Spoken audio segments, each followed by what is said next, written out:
शेतातील कामादरम्यान पाय घसरून शेतकऱ्याचा दुर्दैवी मृत्यू।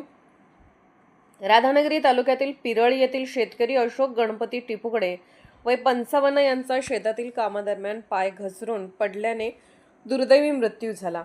या घटनेमुळे पिरळ गावासह परिसरात हळहळ व्यक्त होत आहे। मिळालेल्या माहितीनुसार अशोक टिपुकडे हे गुरुवारी सकाळी आपल्या शेतात रोप लागणीच्या कामासाठी गेले होते। तेथे एका पायाने अपंग असूनही शेतीची सर्व कामे स्वतः करत होते। काम सुरू असताना शेताच्या बांधावरून त्यांचा अचानक पाय घसरला आणि ते खाली कोसळले। घटनेनंतर परिसरातील नागरिकांनी त्यांना तातडीने उपचारासाठी राधानगरी ग्रामीण रुग्णालयात दाखल केले। मात्र वैद्यकीय अधिकाऱ्यांनी तपासणीअंती त्यांना मृत घोषित केले। या अनपेक्षित दुर्घटनेमुळे टिपुकडे कुटुंबावर दुःखाचा डोंगर कोसळला असून गावात शोककळा पसरली आहे। कष्टाळू आणि मनमिळावू स्वभावामुळे परिचित असलेल्या अशोक टिपुकडे यांच्या निधनाने ग्रामस्थांमधून हळहळ व्यक्त होत आहे। पोलीस ऑफ इंडिया न्यूज चॅनलला लाईक करा, शेअर करा आणि सबस्क्राईब करा।